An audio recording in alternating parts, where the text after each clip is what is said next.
Hey guys, I'm Dov, and today I'm back with more Vampire Coast Early Access action. Today we're back with myself actually playing the Warriors of Chaos. Gojira is going to be at the helm of the Vampire Coast this time, and I figured we would start the intro with the beautiful, I use that word sarcastically obviously, Silostra Direfin here, up on her crab mount, who is going to be the leader of Gojira's army. We've also got a vampire fleet captain with the lore of vampires, just with Invocation of Nehek and the Drowned Dead, as well as Taunt. Of course, Silostra herself is a caster with the lore of Deeps. So just in terms of the lore of Deeps, I guess this is as good a time as any to cover it here. Map-wide gives a 4-second damage to combatants. I haven't actually tested to see how much damage this does. Not a whole lot. I'd imagine it's something like a Life Bloom, but just does damage rather than healing.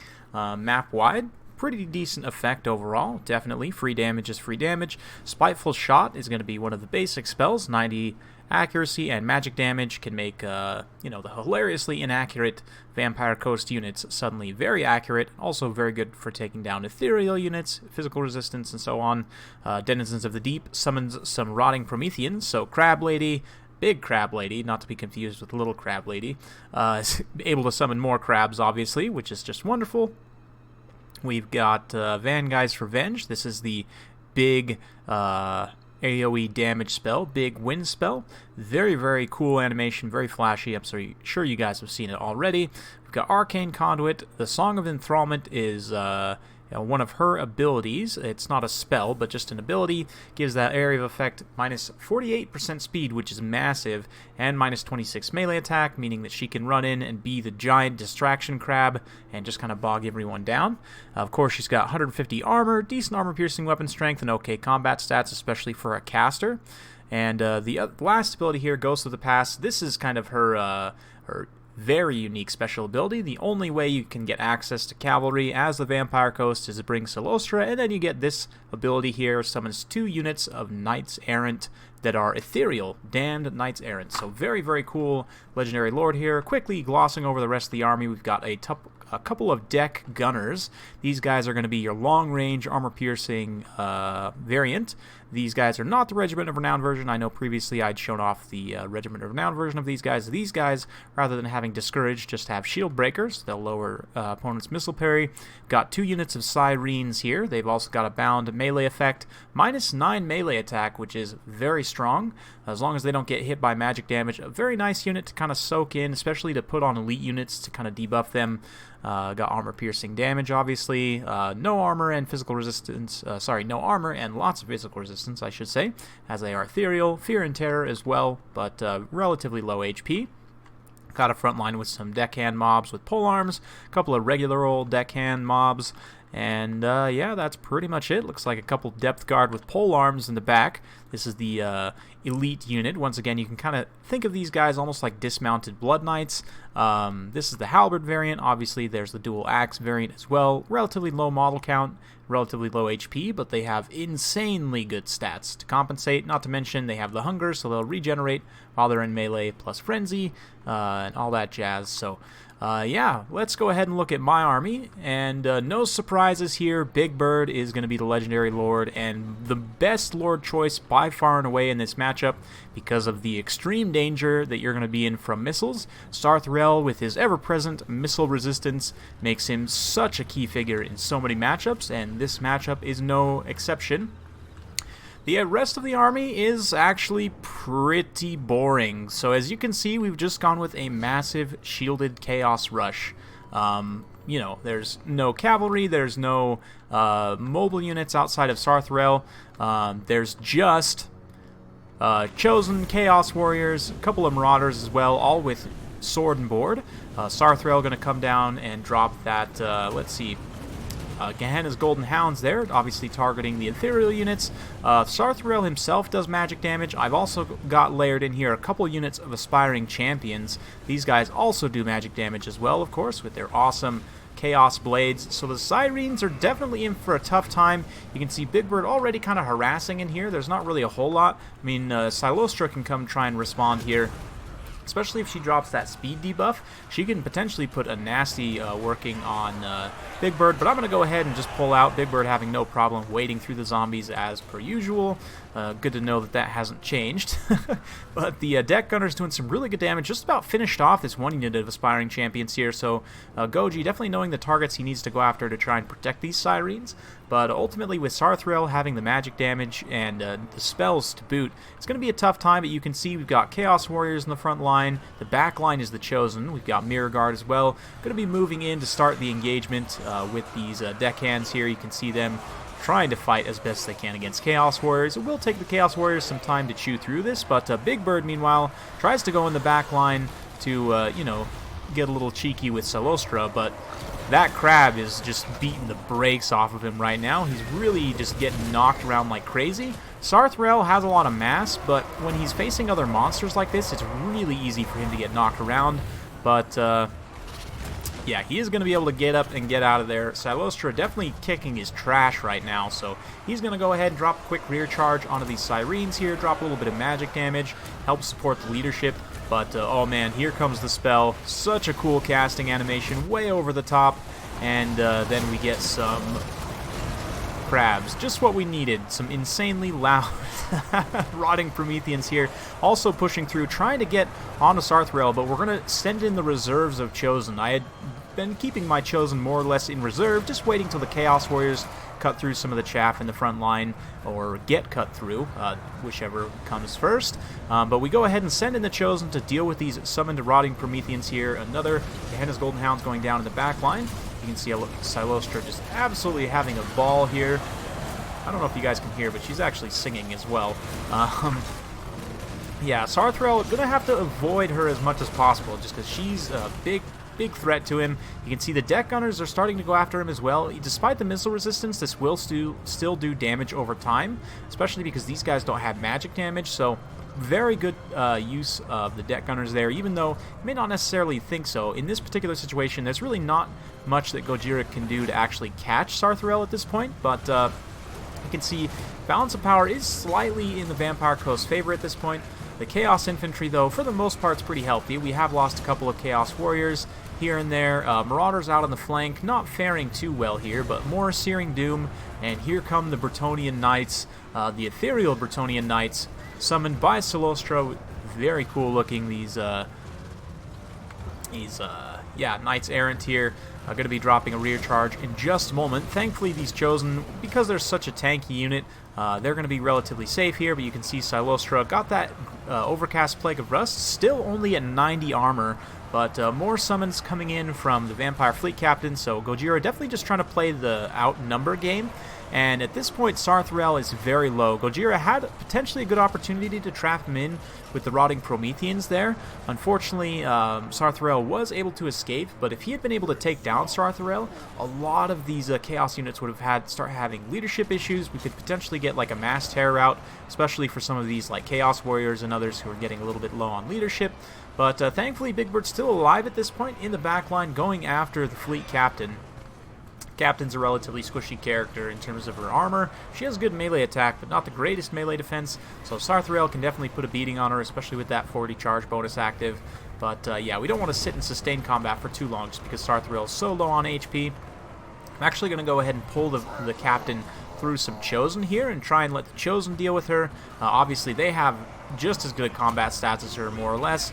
And, oh man, another awesome casting animation from Silostra as more rotting Prometheans summoned up here. So Gojira definitely going on for the full-on just flood the board type summons build here. Silostra starting to take some damage, though. We're going to keep that Plague of Rust up on her as much as possible, as these Chosen on are non-armor piercing, and they're taking a lot of damage here, but it's slow enough that they're able to kind of whittle away at Silostra at the same time. So just an atrocious fight for everyone. You can see the balance power started to come back to even, and as Silostra starts to take more damage here from these Chosen, that balance of power will start to tip more decisively. The Fleet Captain as well, surrounded by Chosen at this point, is really in an unfortunate situation, and she's probably going to get taken down here.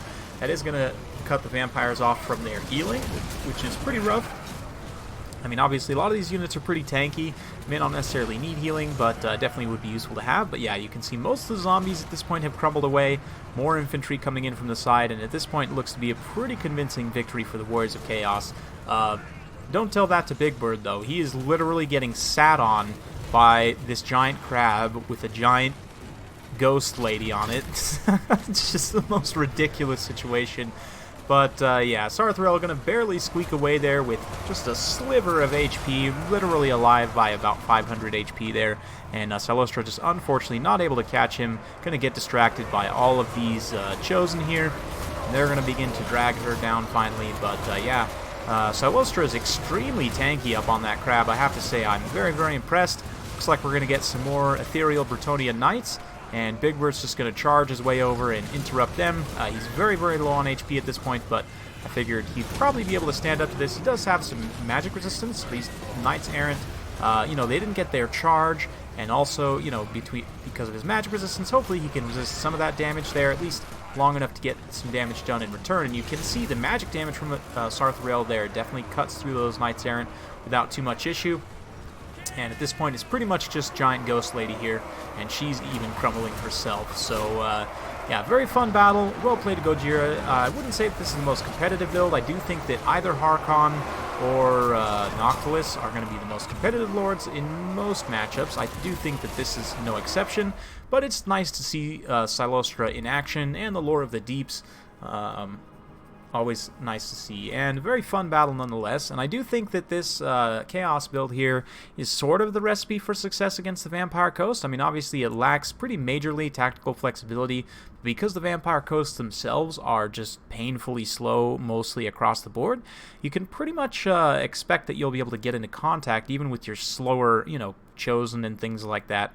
But just in general, a large infantry force, preferably with a lot of shields if possible, just to kind of push forward inexorably and be able to weather the missile fire that comes in. I think is going to be a recipe for success for a lot of different factions up against the Vampire Coast. I think that's kind of the way you've got to go about fighting them, is to just bring a lot of infantry. Cav can work sometimes, although the Vampire Coast has a lot of tools for dealing with cavalry very effectively. They aren't as weak to cavalry as I initially thought they might be, just based on the roster reveal and the things we had seen before, but now that I've gotten the chance to play them, I definitely think that cavalry is a big risk. You can make it work against the Vampire Coast, but like, for example, in this particular matchup, Chaos Knights, you don't have any way to heal, so they could be good in the right situation if you're able to get them in, you know, with mostly like with a forest or something, but even still, you're going to face a lot of anti-large armor piercing troops potentially. Your opponent's most likely just going to have a line of zombie halberds, which is really not cost effective for you to try to charge into, you know, so maybe you can try and get at some of the squishy skirmishers, sure, but at the same time, you know, you might just get dragged down by superior numbers. Again, Chaos Knight's relatively expensive, and you don't have a way to heal them. Marauder Horsemen don't have the range to be able to get into range to shoot back before they just get gadded down by Vampire Coast units. You know, the zombie handgunners and so on have long enough range that you're really not going to be able to get into contact with Marauder Horsemen. So just in general, in this particular matchup, I would definitely say the inexorable kind of shield rush is the way to go. In other matchups, I think that it will be pretty similar as well. Just in general, having elite units against the Vampire Coast, I think, is a pretty big liability because they have such good tools for dealing with it. So I think generally with almost any faction, like let's take the Tomb Kings for example, just as a one-off, we're going to go ahead and just theory craft a list here. Now this would potentially be an interesting matchup just because undead on undead, you can expect the combat stats to be relatively poor across the board, but just in general, the lack of elite targets is the main thing I want to impress on you guys here. So I might even go so far as to just take like a Tomb Prince, or sorry, a Tomb King on foot, because he has the shield. He's really the only Tomb King lord that has a missile block chance. And on foot, he's going to be a pretty small target as well. Granted, he's not going to be that powerful, really won't contribute that much to the battle, but I mean, sticking him on the War Sphinx is basically suicide. Even the chariot or the horse make him a bigger target to get shot at. So potentially I would maybe take him on the ground here. Maybe you could grab some of these other items and abilities to make him a little bit more useful. taking away your opponent's missile parry. I don't really think that the Vampire Coast have any units with missile parry, but the armor sundering itself could be useful. And then we're going to go with some Tomb Guard. Again, the kind of elite sword and board. These guys are more mid-tier than anything, but elite for the Tomb Kings at least. Sword and board infantry. We're going to grab some skeleton warriors as well. We might grab a couple spears just to pad out our numbers even more. Maybe we'll grab the Regiment of Renown spears. We're going to grab some skeleton archers as well, just to try and potentially shoot back a bit. Carrion might be useful for trying to contest the skies and maybe winning, an engagement, or even just tying down some ranged units. And then we're lacking a caster, so we do need to pick up a caster here. Lure of Light might not be a bad idea if you want to have some fun and do something like a big banishment in the back line. Barona's Time Warp can maybe give you some extra combat stats to win in melee. Although I think your skeletons, let's just do a quick comparison here. I'm curious. Skeleton Warriors for the Tomb Kings, if we compare them to the Deckhands, yeah. The Deckhands have more HP, more models, or actually the same number of models, but the Skeleton Warriors do have slightly better combat stats, although less weapon strength and less charge bonus, interestingly enough. So, yeah, it honestly would probably be a pretty even fight between those two, so maybe you do want that Barona's Time Warp to help beef up the front line. Don't really need nets because, again, this faction's already pretty slow. I'd be curious to see how Shem's Burning Gaze would do against some specific targets. Until I test that out, though, I might leave that at home. Just maybe bring the 2 buff spells, Foz Protection and then Barona's Time Warp. And then, of course, you keep that Exorcism as well, map-wide. Not huge, but the map-wide -8 leadership might be enough to send some units into Crumbling in the right situation, so could potentially be useful to bring as well. So something like this maybe for the Tomb Kings. Again, just kind of applying the lessons from the last battle, trying to use that same paradigm, thinking about facing the Vampire Coast with another faction. And so hopefully this will give you guys some ideas, as the patch comes out this coming week. You can kind of go through and start to see yourselves, in theory, craft your own lists, because ultimately, I can show you guys army builds, but the meta changes and evolves all the time, even without patches. And ultimately, I think the most useful thing would be to teach you guys how to make your own builds and kind of how to think about certain matchups and like how to counter a certain faction with multiple different factions. Like, again, we go back to this idea in this particular matchup of the shield rush.